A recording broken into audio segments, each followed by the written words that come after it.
presents Film Dorks. All right, guys, Hey. what's up? Yeah, and Hello. how's it going? Film Dorks podcast. What are we? 14? We're on 13. 13. Lucky number 13. Good. Well, it's a good number for this month. Yeah. Very spooky. Yeah. So I'm Nick. Spookiest. I'm Tom. I'm Lucas. I'm Corey, This is Corey. the new guy. Yeah. His debut. Making his debut on the podcast. Talking But shit. we're talking about horror movies, obviously, because it's October and it's Halloween. And this is one guy that certainly knows his horror movies. Yeah, So, big nerd. but also you're also known for a lot of your horror Yeah, artwork, your tattoos. yeah. I've always kind of been. Yeah, it's always kind of been my thing. One of my things. Yeah, for The sure. most obvious, maybe. But worth checking out that stuff because he's got some cool pieces, especially if you're a horror fan. But yeah, so we're going to talk a little bit about zombie movies, and not all zombie movies. That's too much to cover in one podcast, so we're sticking to Dialing it in a little bit. Yeah, golden era of zombie movies, 68 to early 80s. And why 68? Let us tell our viewers why that's an important date. Night of the Living Dead. Night of the Living Dead. And that's what pretty much set the tone forever for Yeah. every other subsequent zombie movie ever. I mean, changed zombie. There were zombies prior to that. Yeah. White Zombie, I Walk with the Zombie, Lugosi, but those The were concept of just zombies taking over the world is definitely started with Night of the Living Dead. yeah, for sure. Appropriately. Well, to whet everyone's appetites, I did a little montage of all the movies we're going to be covering. So Cool. why don't we cut to that real quick, and then we'll dive back yeah. in, just to get everybody ready for eating human flesh. Yes. Yum. Are these cannibals? No, they are not cannibals. They prey on humans. They do not prey on each other. That's the difference. They attack and they feed only on warm human flesh. One more step and I'm gonna blast you. Now freeze where you are! They're coming to get you, Barbara. Yeah, they're dead. They're all messed up.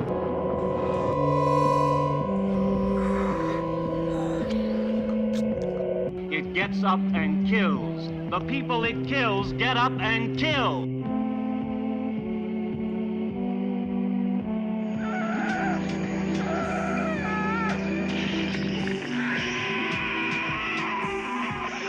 The public needs facts. What do you have to give us? They kill for one reason. They kill for food. They eat their victims. Do you understand that, Mr. Berman? That's what keeps them going.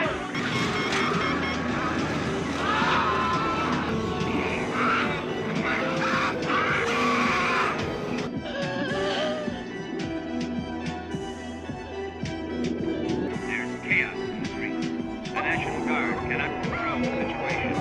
In every borough of the city, from Brooklyn to Manhattan, from Harlem to Queens, the zombies are taking over. I've just been informed that zombies have entered the building. They're at the door. They're coming in.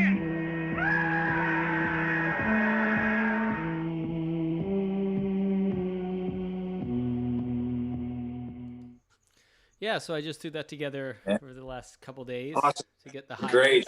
Got some That sets the tone. excellent highlights from all four of the movies we will be talking about tonight. For sure. Captures the essence of what they're all about. Yeah. Um, So Night of the Living Dead is where our journey kind of begins, right? Because you said there were some other movies previously, mostly that were dealing with the old like Haitian voodoo zombies. Well, Night of the Living Dead also had zombies eating people. And all of the movies we're going to talk about have zombies eating people, Yeah. and that started with Night of the Living Dead. It was pretty distinct. Yeah, and how change they it. behaved as well, right? Like all the Mhm. Yeah. rotting corpses. So do we have any details, info, behind the scenes stuff that you can illuminate us with? Talking For about Night of the Living Night Dead. of the Living Dead. Yeah. Well, I think one interesting fact is Romero became known for being very like socially conscious and politically conscious with his films. Like they tend to have a strong underlying, tone Social to them. commentary. Yeah. And Night of the Living Dead, I mean, given the time period of what was going on with civil rights and him casting a black male lead in this horror film. And even smacks a white chick. Yeah, he does. Man. Awesome. She was freaking out though, Yeah. Somebody had to do it. She needed a good crack, but yeah, it's kind of something you're like, I don't think audiences back then. It was a were bold used to move. seeing it. And he always stuck with that too. But that was actually an accident. Like he didn't intend to make it a big necessarily a giant social commentary. Maybe I thought you meant smacking the white woman was an accident. No. But just like he cast the lead he cast was because he was the best actor, not because he was black and he wanted to make a statement, but that was the best actor that he auditioned. That's why he cast him, and it just ended up making a statement. That way. And then his films progressively did that. Night of the Dead was actually called Night of the Flesh Eaters to begin with. Yeah. They changed it. Yeah. Where did he film this again? This was like in his hometown. Pittsburgh, yeah. That's right. Moon Township, just outlying areas around Pittsburgh, rural areas.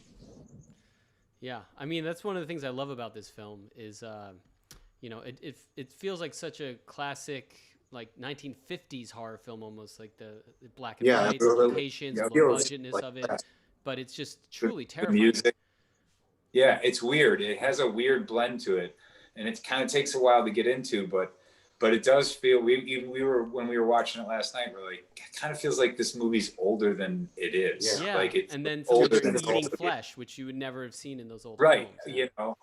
There's visuals, and you're like, oh, you would never see it. Like this is stuff that no horror movies in America were doing at the time. Yeah. But then you still felt like you're watching a movie from like 1947. Yeah. Yeah, it's remarkable how slow paced these early ones are, and it really kind of it doesn't age well in terms of like being scary. I'm sure that like when they first came out, people were losing their minds over this. Absolutely. But, it kind of has the minimalism too. Yeah. Yeah. And the tone that they set. I mean, it's not so much that they're scary, but they do get kind of like they can be a little creepy and moody. It certainly was like Fulci, atmospheric. Yeah, the Italian ones are like super just brooding and like yeah, it's weird. Well, should we play the trailer for the audience so they can? Let's play Night of the Living Dead trailer. All right, it's interesting. I found one that was like a remake because all the old trailers look like crap. So I found one that's like an updated version. But I think everybody will like this one. That's cool. All right, here we go.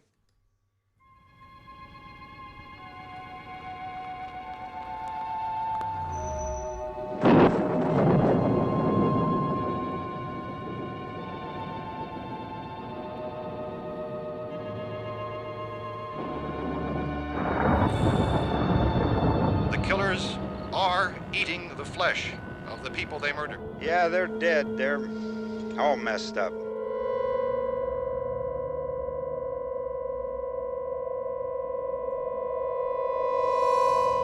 Probably be a lot more of them as soon as they find out about us.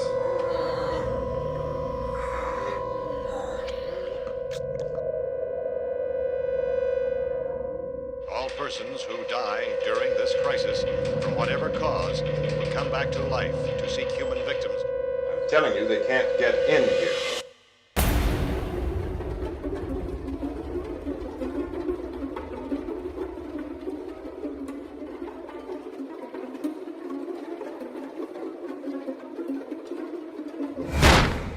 They're coming to get you, Barbara.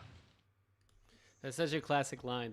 They're coming to get you, Barbara. Right, totally. They have that in a 4K restoration. Yeah, that's why I used that trailer because all the other ones look like hell, and I was like, oh. Yeah, we went like hell. Yeah. There's something interesting about it though, how the so they use that from the original camera negative. I love that. Right. But the you've heard the story of the rights for this film, right? How for some reason whatever company owned it lost the rights, and then it just went away. Yeah, it was just public domain. Romero did not make money off this film. Yeah, they didn't put a copyright. They didn't put a copyright in it, and it just they lost it. Yep. So now you can see anything that you want with this film. Public domain. But that's one of the reasons why it's been very difficult to find a good version of it. Right. Because I remember watching this as a kid on TV. I think with my parents, I was definitely very young to be watching it. And this is definitely, I think, my introduction to zombie films, because it was literally the first one that I was allowed to watch. And for a reason. I mean, it's gory because, you know, they do have some of the effects in it, but it's black and white. It really mutes a lot of that gore with and there's not a ton of that gore. Certainly the movies we're going to talk about after this, they continually aggressively crazy. Yeah, they increase sometimes the to a gore point that's effect. never even been topped to this day. But I think Fulci might have the honor for some of the most inventive. Absolutely. Yeah, hands down. Yeah, he has there's some no gory contest. stuff. But I mean, Romero. This movie made Romero's career. I mean, it's like a bottle episode almost too, if you think about it, or like they wouldn't have done what they did if it weren't this movie. Yeah, you know, there's elements of Night of the Living Dead in every fucking zombie movie. Yeah. Ever. Yeah, it created the genre, not just the zombies, but also how you deal with the zombies and everything. Some of that is going to leak in. It always does in everything. So yeah, it's just when we get to Dawn, yeah, that's one thing that I definitely realized this time around was like how and we'll talk about when we get there, how similar some of the just basic plot structure is. The structure is. People hold up somewhere, animated corpses trying to eat them, trying to get them. They can't get along. There's so much problem solving in the moment. You're like, I need to board this window It's up. basically that. It's a group of people walled up somewhere trying to survive against a horde of zombies. Like that's, you know, and they do, you know, like that one thing I really noticed about watching this again was how influential this film was on Sam Raimi and Evil Dead. Yeah. The camera work, the angles, the lighting, like the weird, like like if you look, it's almost like full of like Easter eggs from an Evil Dead, like from Evil Dead, you know, or if you look at Evil Dead, you'll see it. Like really, which I thought was cool, and that was another thing that stood out about this film. That gave it kind of a sort of ahead of its time feel, and it felt like you were watching something classic. Yeah, it's interesting because some of the performances are like really like mediocre in this. Yeah, like the girl's just a fucking total nutcase, and she's like going crazy. Granted, how would you respond to living corpses? I don't know, but then but the lead character, you can tell why he casted that dude, because he's like he grounds the film with his performance. Yeah. Oh yeah, he holds it together. Yeah. Yeah. Yeah, for sure. Right in the middle of it all. Well, I mean, we'll get to it later, but in the Fulci movie, I mean, the way that like grumpy Chuck Norris there reacts to seeing his dead girlfriend, you know, all zombie-fied, he's just like, oh, hey, stop. You know, and then she just, like he ran into his yeah. They were focused on other things besides acting, and he was yeah.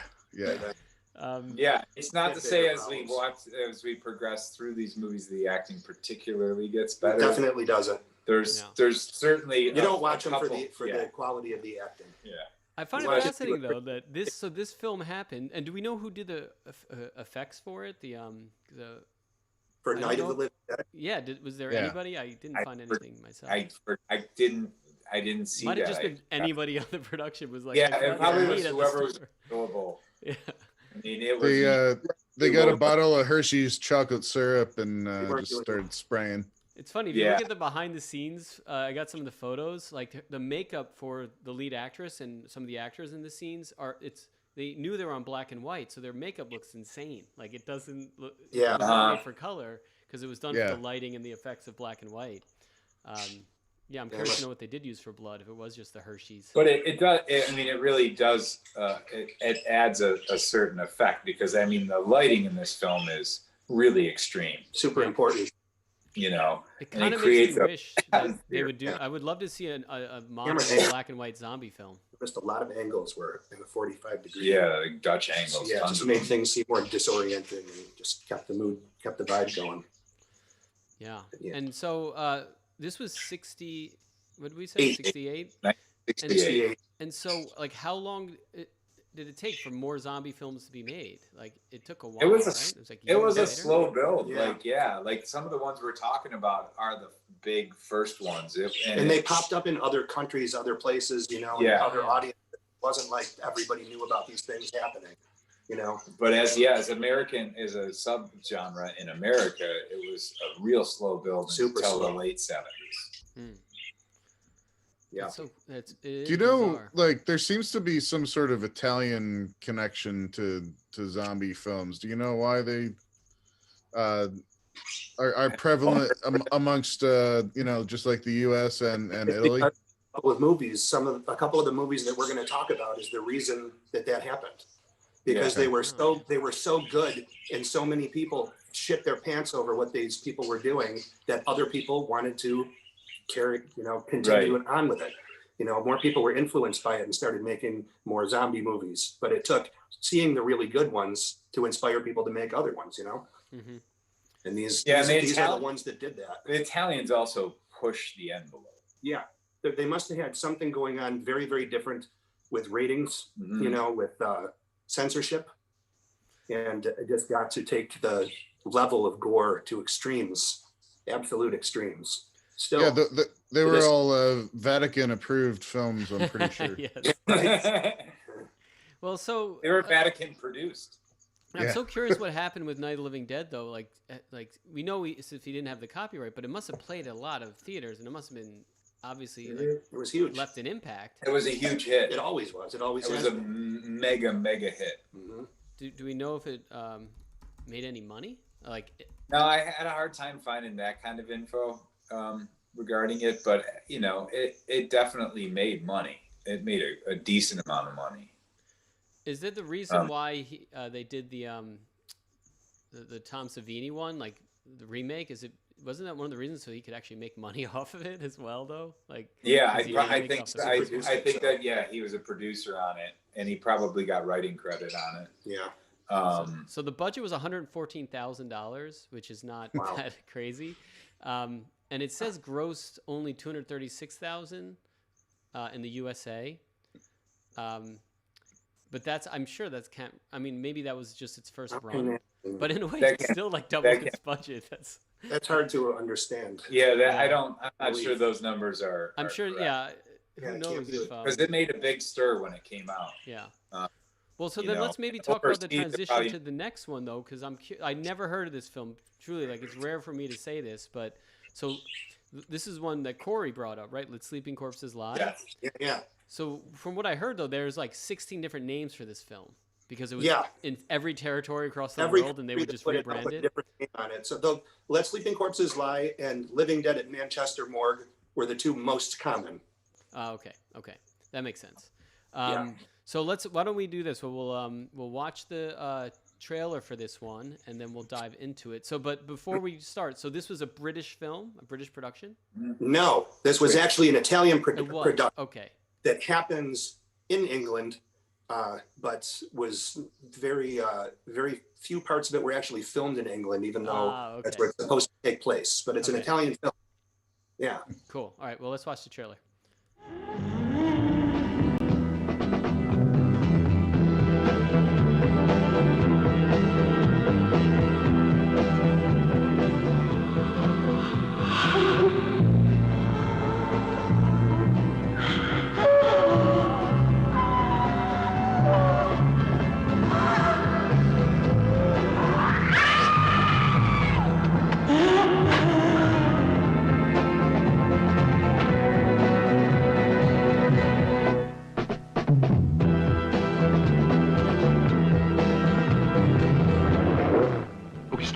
Sergeant, Christ and saints are out of fashion. Satan's all the rage these days. Listen, boy, you keep getting on my nerves, and I'm going to give you another kind of house to look after. One with lots of bars in the windows. We'd better reinforce that door. Take the lamp.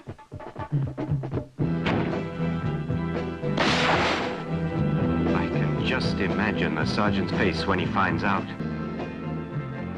Message for you. Look, I know it sounds silly, but is it possible? I mean, could a film fail to catch an image for any reason? Well, a ghost, maybe.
I mean, I just realized that's a long trailer. It is a really long trailer. By the way, my dog Watson has joined us. By the way, trailer to this film. I've just watched the movie.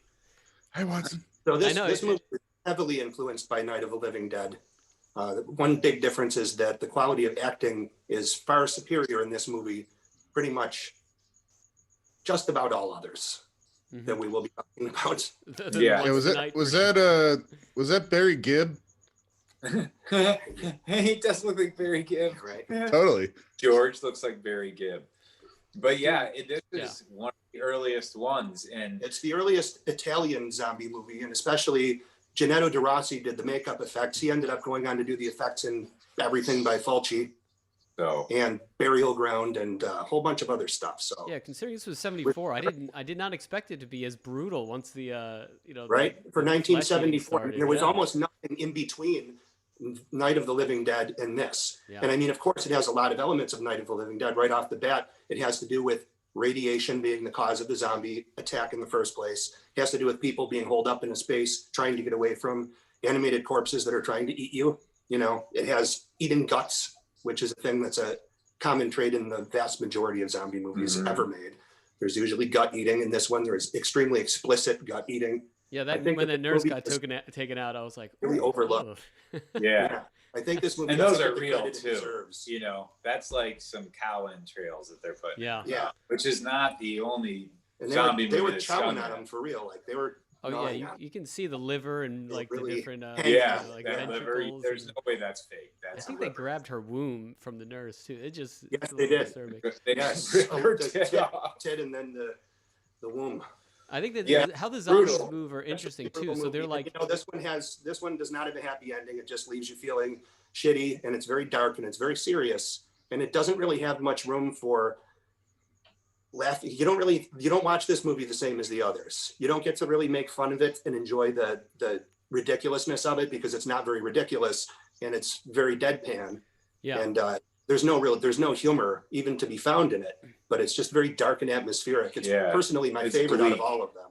It is bleak. And I love that it starts with that dude gets on a little like cafe racer motorcycle on the top, and you get to go through London. That must have been the only stuff they shot in Manchester, London. Actually. That was in Manchester. That makes sense. Obviously, Manchester morgue. Yeah, and it's like the start of the film really grounds it, and I love that. And then they go to the countryside, which makes sense because then your budget shrinks exponentially when you see right. Yeah, they did nice, pretty landscape shots. They did a really good job of showing the transition. They summed up the city mood, I think, really fast and really thoroughly at the beginning of the movie, just during the credits. And by the time you got out of the city, it was still just about 2 minutes into the movie, but still you felt it. They did a really good job of showing that. And all of a sudden, this one looks like it has a lot more visual like value, set decoration and set design and stuff, because some of the other ones like look cheap, like Well, we'll get the full like even if the gore is good, like that's cool, but like some of them look like they're shot on like a community college built set. Yeah. No, they had to use their money for whatever was the most important aspect of the movie. And that's always the gore. The gore. Yeah. But but these guys managed to pull it off a little bit, I mean. Yeah, and there's like the zombie using the cross at the point, there's things that are just iconic and pretty rad when you watch this one. So I definitely there's scenes that stick out. That's kind of what the zombie genre did for a long time, was creating like classic moments, like specific zombies that really stood out, or and they're usually wrapped around gore or something horrifying, and it gives it its trademark that carried through zombie movies for a long time. Yeah. We're satisfied seeing that they didn't need anything else. What year was this one again? 74. Yeah. Directed by that was after Rosemary's Baby, right? Because some of this, yes, like some of those shots kind of reminded me of Polanski a little bit. Probably influenced. I'm sure. I mean, it is nice to see a zombie film that's so well lit and well shot. It's a good point. Yeah, Polanski would be a big one, and that was a huge kind of unsettling horror movie when it came out for its time. So sure that Night of the Living Dead, Polanski, all those guys probably really had a lot of influence on this. Yeah. So who was the director, and what else did this guy do? What was that? The director for this. What else did he do? He directs all the Snuggle commercials. Yeah. Hold on, I'm gonna check right now. He didn't do any other zombie movies because I've looked into it. I think this was his effort in horror. Okay. Basically, he just decided to go all out and did it, and I think he did an amazing job. Yeah, it's pretty brutal. It holds up amazingly well. I think I've watched it 100 times, so obviously rewatch value is huge. Yeah, I just think it's a really good one. Really doesn't get the credit it deserves. And that was 68 to 74, so that definitely took some time to. And these are the two most influential zombie movies, even if you don't really know that much about Let Sleeping Corpses Lie. It paved the way for a bunch it set the tone for what followed. A bunch of new movies, yeah. Which wasn't for a while. Yeah. This dude directed 33 things though, so he definitely he was a Spanish 33. director. Yeah, so he definitely directed a lot, and it looked like a lot of horror, but I don't see any other zombie stuff in there. No zombies though. So yeah. All right. Good. Well, good for him. Was fairly yeah, I'd say so. Jorge Grau, he definitely did. I'm gonna look into it. Yeah, now me too. Now that I know who this guy is, we should check out some of his other. It could be looks like really mostly Spanish stuff and Italian. Cool. Well, thank you. That's a good recommendation. And like we said, 68 to 74. That's a long time to go between zombie movies. Right. You will not get away with that nowadays. About another 4 years before another one of that's even worth mentioning. It was 1978. Yeah. Dawn of the Dead by George Romero's sequel. That was the year I was born. This one is for me in so many ways the most beloved of every zombie film because it is I was obsessed with this one for a long time. It's super fun. I mean, so fun. It had such a good, like you were saying how Living Dead of Manchester, Morgue. There, it's serious. In this Dawn of the Dead. I forgot how much fun they have in this film. Yeah. All right, so let's watch the trailer and then we'll talk. Yeah.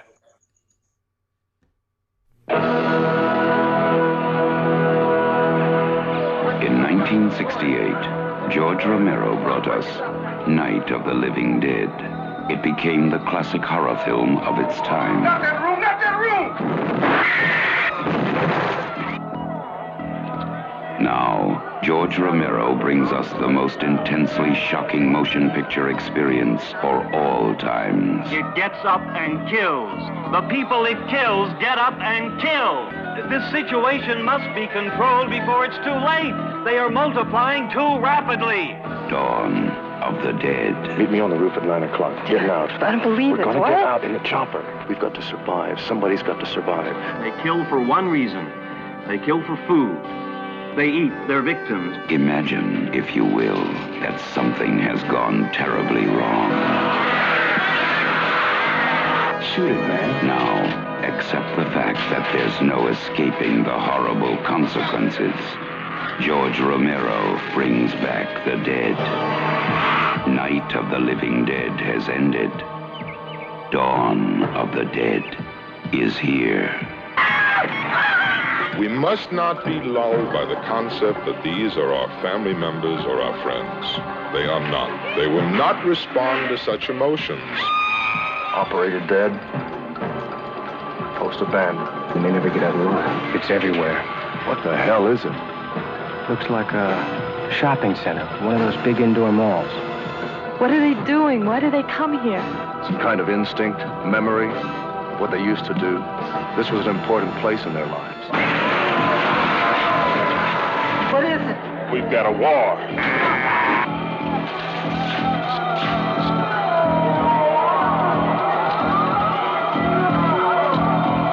I'm afraid. We have spawned our own savagery. Soon, it will consume us all.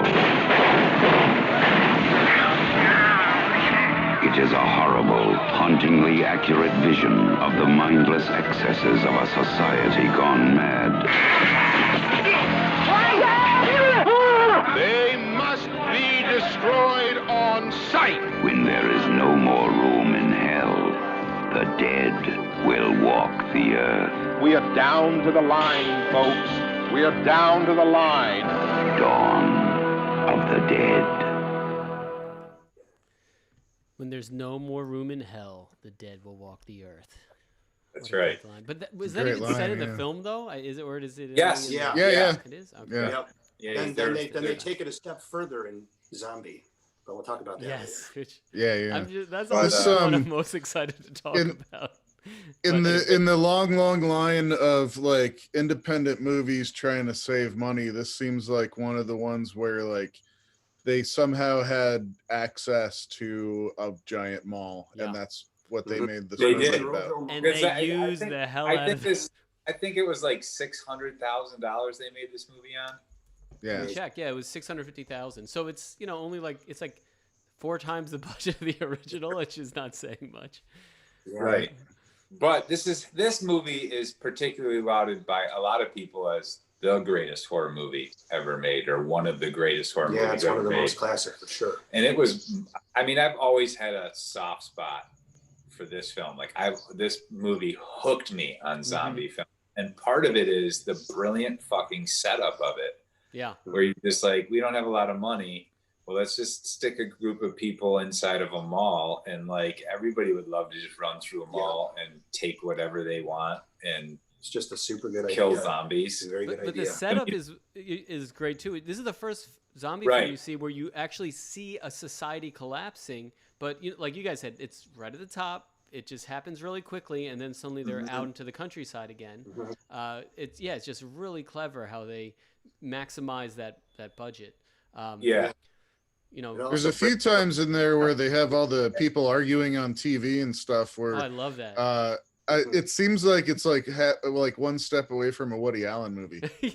Yeah, I love all like they're giving the guy bunny ears and like it's I think it's just really effective in just showing this like the breakdown of madness, and the fact that they keep it all in the studio, and so you're hearing about all this stuff happening, Right. And then they cut to that one project, right, where they're just gunning the local residents down who are hoarding their dead people. Yeah. It's just a really clever way to like show the scale of it and then quickly get to the mall, which is like you guys said.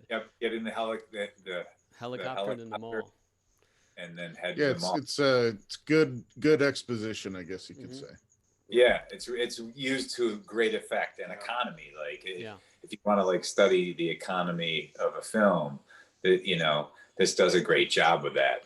And the acting in this one is overall not too bad. It's a lot better than much better than Night of the Living Dead. Yes. Yeah, Roger's a little much. Yeah. Yeah. I mean, there's certainly some characters in it that are a bit annoying, but I generally really got into the characters of this film because they really do a lot of character building and how they become like a family in a way. It's way smarter and better. Like it has more tone to it than a lot of horror movies. Like there's more depth to this. I mean, it's not perfect by all means, like it's not the best dialogue in the world. But again, that's why it's so fun and enjoyable is because of that. Yeah. And it's interesting because there's some really good gore in this one. However, some really shitty makeups. Yeah, Tom Savini, I think, apologized for this. Right. This is the first film that Tom Savini did, I believe, like first major film. And he became a huge effects artist, especially when it came to horror and gore and stuff like that. And some of the gore stuff that he did in here is great and done to good effect. But yeah, some of the makeup is just, there is one great zombie makeup in this movie. Yeah, one good one.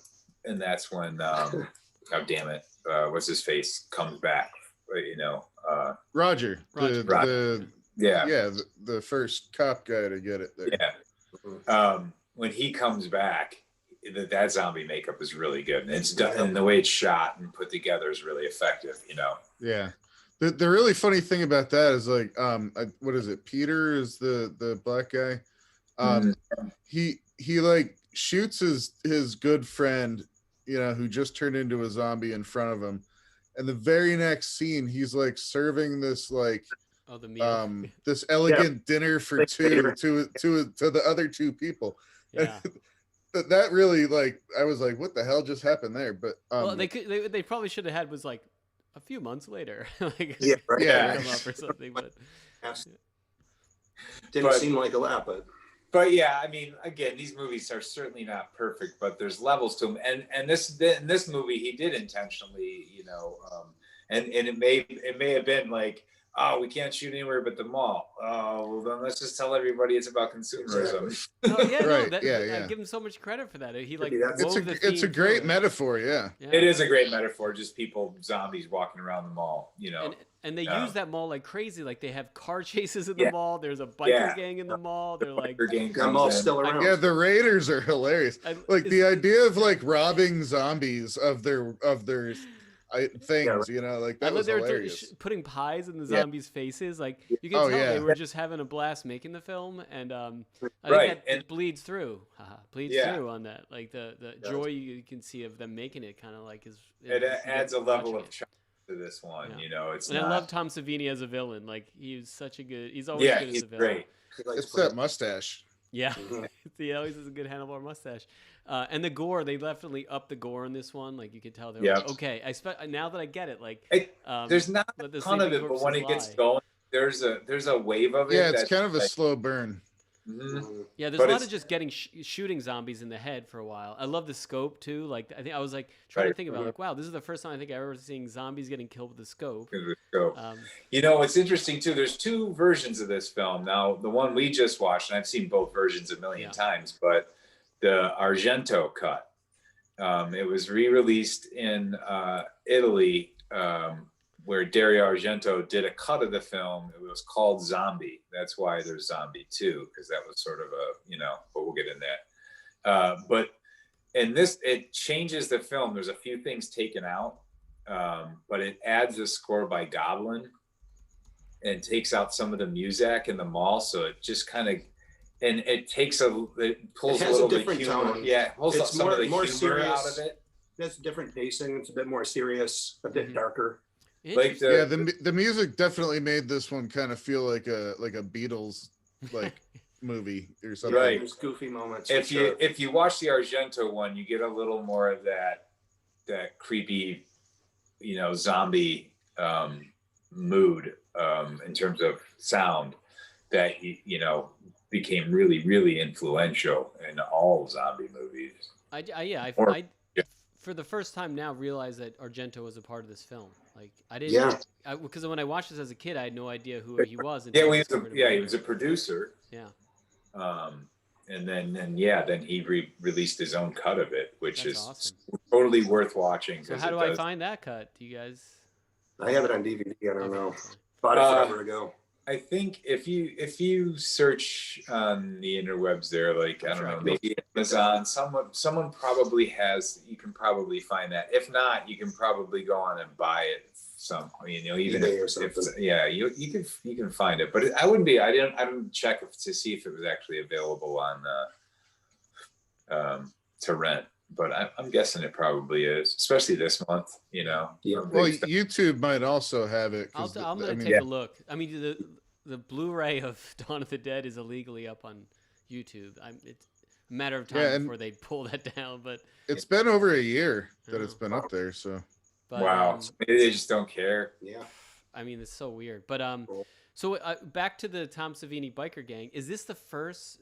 Must be the first zombie film that has the biker gang like looters, right? Because that now is like it has to, yeah. Walking Dead and everything. It's only about you just assume there's going to be biker gangs in the post-apocalypse, right?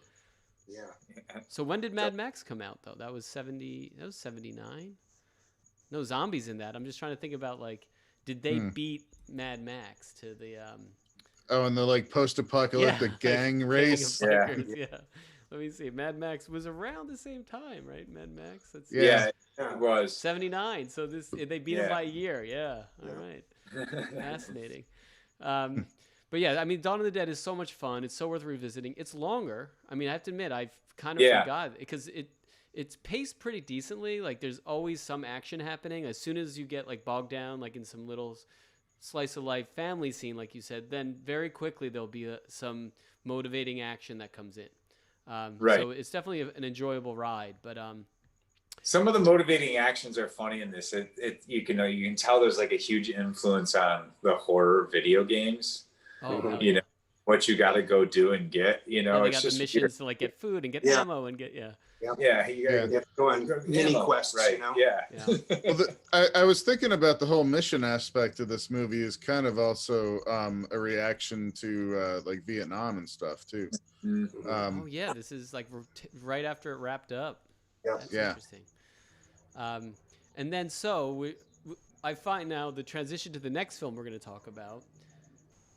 So weirdly, you said this and I had stupidly never put 2 and 2 together, that this was the prequel to Dawn of the Dead, because Dawn of the Dead must have been a big smash hit, big smash success. Yes. And then and you know, it's the spiritual prequel to. I don't even know if it's necessarily a prequel. But it seems like where I just, not to spoil it, not that it fucking matters for this film, but like it ends in New York or whatever, you know, at the beginning of right at the start of the outbreak. Yeah. Yes, it kind of does. No, it would definitely be a prequel. It's like a prequel to Dawn of the Dead, and it kind of like you can see like they're riding the coattails of it. Isn't that why they called it Zombie 2? Yeah. Originally. Yeah. He wanted to make kind of a spiritual prequel, whatever, you know. And it was 1 year later, right? Yes, it came out a year later, and they follow the same rules. Mostly.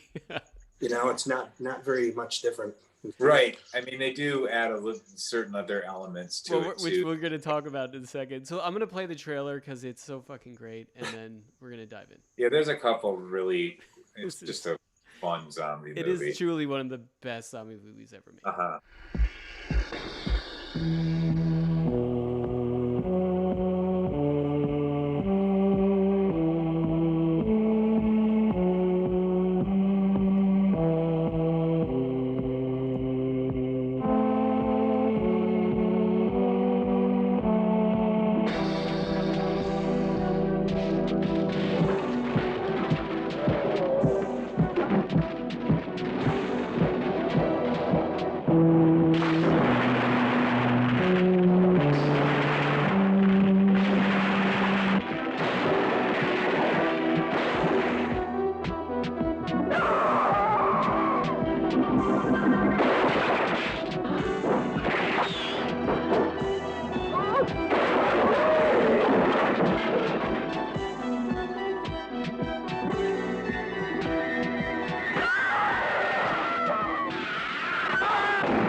This part in because it's so funny.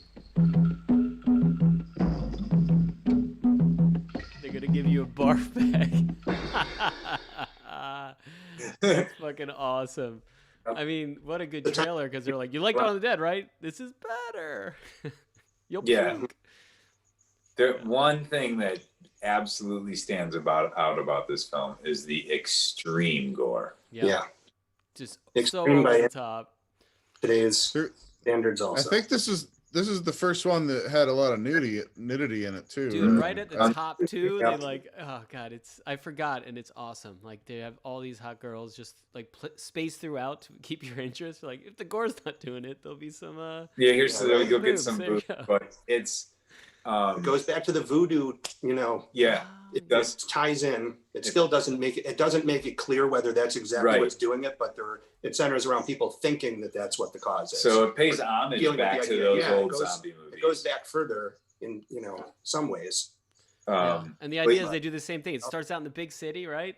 You don't even go in the city; they're on a boat, and then they quickly go to the islands to track. Well, that's because they were stealing that footage for sure. Oh, definitely. Yeah. I love the shot where they're like in the background the whole time is the Twin Towers, the Brooklyn Bridge, and like, and that best shot is they shoot the fat zombie and he falls in, and then it's like Twin Towers. Yeah, I think everything about the movie is just a setup for gore. Yeah. If you really think about it, the whole movie is just trying to arrange as many scenes of extreme gore and disgusting, brutal shit as possible that he could cram into the movie. Yeah. The rest of it's filler. But it's true. It does it so well. And when he shoots that stuff, he does it in a way that nobody else really does, you know. So it's because the cinematography, camera work for the rest of the film isn't like that particularly inspired. stylized. But as soon as the gore comes or the scare comes or whatever, like he nails that shit and makes it brutal and intense. Yeah. And artistic. I mean, Still that eyeball scene, which is so famous. So the same guy did the makeup effects in this as Let Sleeping Corpses Lie, Gennaro De Rossi. Yeah, and he did it so that was how many years later? He obviously was getting better at his craft because he, 4 or 5 Well, years. there was also a lot of advances in things like latex, foam, rubber, and materials that made this stuff possible. They were also doing a lot of research and experimenting. Sure, he did a lot of shit on the fly too. Believe it or not, he did a lot of shit on the fly, sculpting right on people's faces with terracotta clay and stuff. Sometimes, interesting. Like for Burial Ground, he did that too, and for some of the zombies in this one, it was actually crusty clay. looking. It was actually clay. So what do we? Mm-hmm.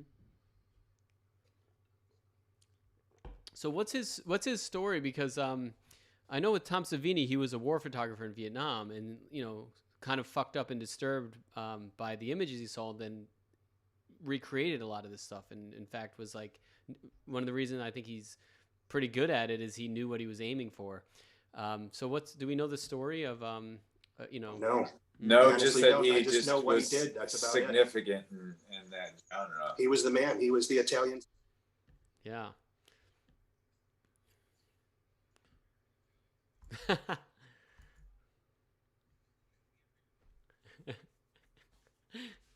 But yeah, so I do also.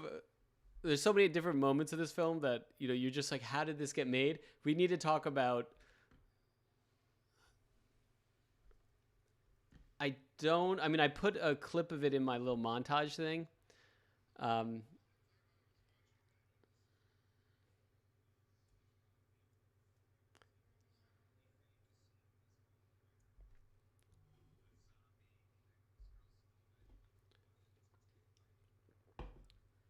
Oh, it's coming up now, yeah. Scuba diving topless. Let's mention that. Yeah.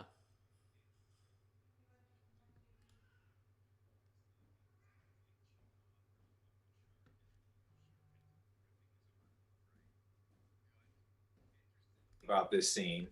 It was not shot by Fulci. Fulci hated it. He thought it was going to turn out really silly. He didn't want to do it. And the scene was the idea of one of the producers who then had a second unit shoot it. And it totally worked. And it ended up working amazingly. And it's unforgettable and bizarre. And super the whole time I was singing to myself, zombie shark doo doo doo doo. Yeah, no, don't ruin that scene for me. Yeah, well, I guess that the guy who was like supposed to be the zombie in that did a bunch of those shark exploitation movies in Italy, but there you go. Then that would make but sense. he didn't end up doing it. Some other underwater photographer they grabbed ended up being the zombie that fights the shark, and they shot the shark up with tons of tranquilizer, fed it like crazy before the scene, and then shot full of tranquilizers, so the guy could it would be too high to do any real damage. But that's fucking whatever they have, and it looks pretty gross when he was wrestling around with that thing. Well, the funny thing is about how the zombies behave in this one. That's the only time you see the zombies a little freaked out from the shark. He's backing away. Yeah, right. Yeah, squaring up with him.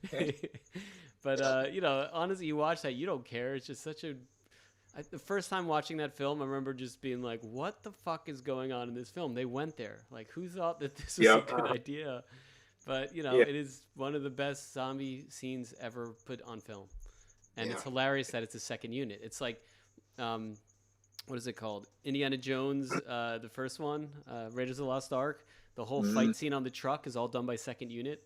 Never disparage the second unit, because sometimes they capture the best stuff you'll ever see on film. Yeah. And this is just bonkers, and it somehow it works. Yeah, and then the other classic, which I think is so perfectly shot, is when the zombie grabs the chick's head and he's pulling it. Not only shot but edited too. The way it's cut is so slow and it's brutal. It just builds and builds, and then you're like, holy fuck. Well, because you're like, there's no way they're gonna show it. Like you're used to the Hitchcock version where it's like suggestion, it's gonna happen, and then you cut away. Instead, it's like right. He always does that though. Yeah. We'll end up talking about his other efforts at some point, but he's known for doing that. He always takes this is probably like on par, if not grosser than the Un Chien Andalou scene in that Robert or Dolly did razor there. blade. Yeah. Oh yeah, with the eye. Yeah. But yeah, it's brutal, and the way you're right. It's that build and the way it's edited. Like each cut there's a build to the cut, and then it builds, and it just keeps pulling it, and it just that shot where it gets so fucking close to the eyeball, like from the side. Yeah, it's incredible. It must be seen. Yeah. Everyone should see this. Well, that's the thing about this film. It's like the plot is not. It doesn't really matter. Although I do like the fact that you said, Gore, that they really actually talk about like why did this happen? It's some voodoo thing, but then they don't really explain it, do they? No. Yeah, no, they don't. It ends up really not being important. It doesn't matter. Yeah. As long as you get to see people get eaten. All right.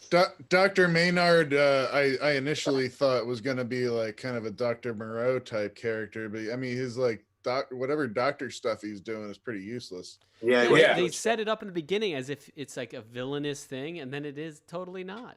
And then he's like trying to be a humanitarian, but he like just sucks or something. Yeah, he just sucks. He doesn't efforts know what's below. going on. He's just a drunk. He's useless. He's just he a just drunk happens doctor. to be in the plot, but he kind of reminded me of Pierce Brosnan a little bit. His wife knew that he was full of shit too. His wife knew it. Called him out. I think one of the funniest things for me, like you guys are talking about the budget on this thing and the actors and everything, and like the final scene before they like learn that all the world's going to hell. The dude is like, you can tell he's balding and his hair looks like shit, and I'm like, there's no way a normal like lead actor would be like, that's fine, just use this. Yeah, right. You can tell, no hair and makeup. He's all like, they just look like hell at the end. It's hilarious. Yeah. Like, yeah. It's definitely like the firebomb scene. Is that what you're talking about? Oh no, it's right after that when they're in the boat. Oh, after on the boat, right. No, but the firebomb and gun shooting stuff. Go back and rewatch it and look how bad the editing is and all these. They show the same shot from like 5 different angles, and like zombies will be missing arms and the arm will reappear, then like be gone again. It's like. It's fucking. Well, I mean, like there's an element of just pure fun of this film. They suck at throwing Molotovs too, because they just land in front of the zombies. They never get even close to the zombies. Yeah, right. But then also the fire will disappear and reappear again because they shot it from like 5 different angles. It's like, And besides that, like they really, really suck at running away from zombies and like not getting bit by zombies. Like this is a pro-zombie movie. But these zombies aren't especially like skillful. They're pretty slow. Like when they're trying to get into the barn, it looks like just like the lamest mosh pit ever. And the sexy female Italian actress will just lean against the wall. And not go anywhere while the zombie's just like slowly getting out of its grave. I think people are the most useless in this movie out of for sure. About people. Yeah. I love the actually now I'm thinking of it. This was written by zombies. It was like they're like this is like my fantasy movie. The music is fantastic. It has a scene with zombies coming out of the ground, which is that was great. Yeah. In the daytime, and it's super fucking creepy and atmospheric. It's actually awesome. It is really creepy. Yeah, the music does make the film. The score is great in this. Yeah. You don't see zombies coming out of the ground in any of the other It's ones. all about the music and those and specific visual elements. He didn't seem to care about anything else when he made his movie. Was he the first one that made him come out of the ground? It has to that be. We've seen. I think so. Yeah. Did they do the Night of the Living Dead? No. Like at the cemeteries. Not that we actually saw. Nobody came out of the ground. It wasn't until like Thriller after this movie, right? Oh. I mean, but they didn't come out of the ground in Let Sleeping Corpses Lie either. They did that weird rise. But they didn't come out of the ground. Yeah. Coming out of the ground is its own thing. Yeah, the rotting one. Yeah, the one with the worms in the eye was great. But it had a ton of influence on zombie movies to come after it, big time. Because after this, just a wave of fucking zombie movies hit us, at like from 79, 80 through, And Fulci did like 83. 4 more of them. Yeah. Well, City of the Living Dead. What are the ones he did that are? He did House by the Cemetery. He did Conquest. He did City of the Living Dead. He did The Beyond. Yeah. Beyond awesome. Okay, so I think amazing. Super good. The next zombie series we do, I guess, will be from what then, Nick? That would be so because there were 80, early 80s, right? Yeah, early 80s.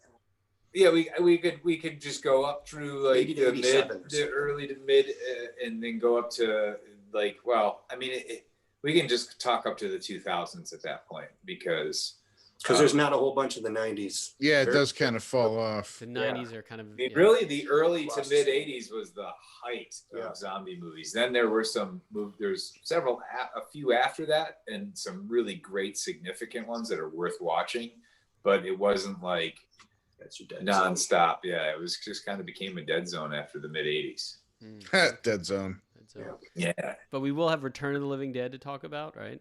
Yes, we will. Return of the Living Dead. Like, there's some fucking great ones. The remake of Night of the Living Dead is in there. Also very, very good.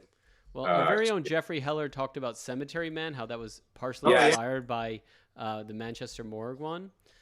So Cemetery Man was in the 90s, right? That was in the Dead Zone. Yeah. It was in the Dead, but that's also a great one. One of the greatest, actually. Yeah. We'll definitely talk about performance, humor. Yeah. I guess if we're talking about zombies in the 90s, we'll have to talk about Rob Zombie too.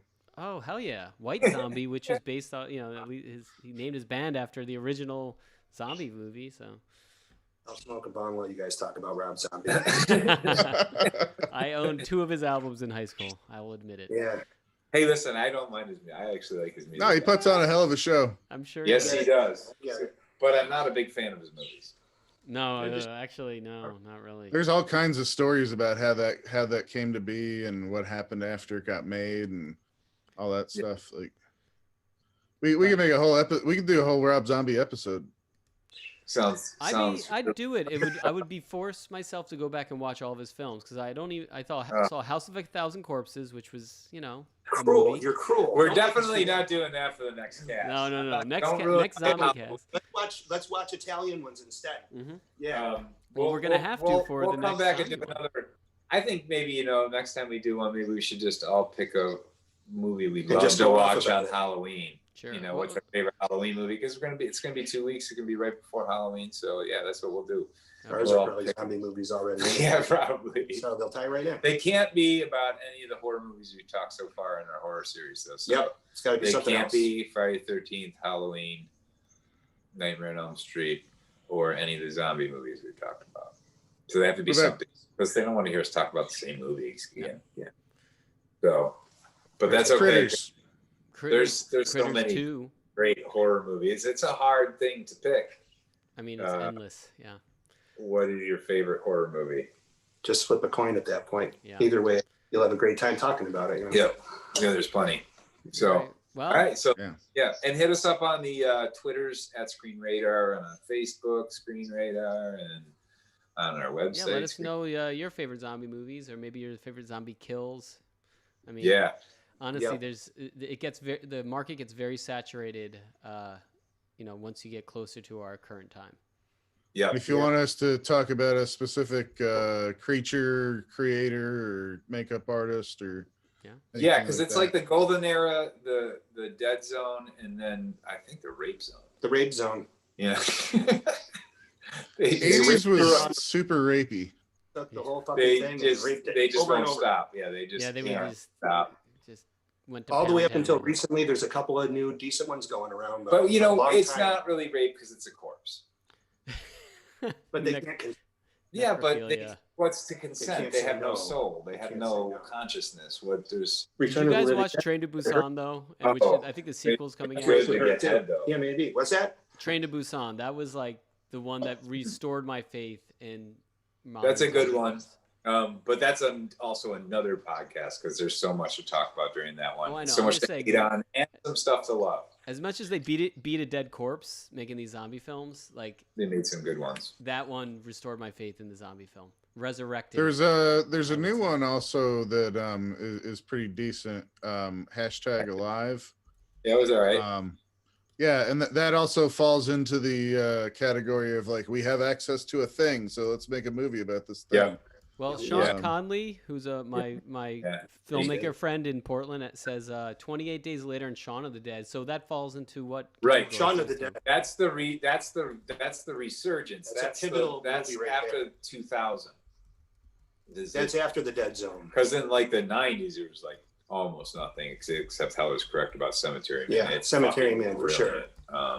But not a lot of zombie movies during that time until the 2000s, and then Shaun of the Dead, 28 Days. Well, 28 Days Later for me, I remember seeing that in the theaters. Was like, so we're gonna go into, so we'll do the Dead Zone, right? Or next zombie one's gonna be.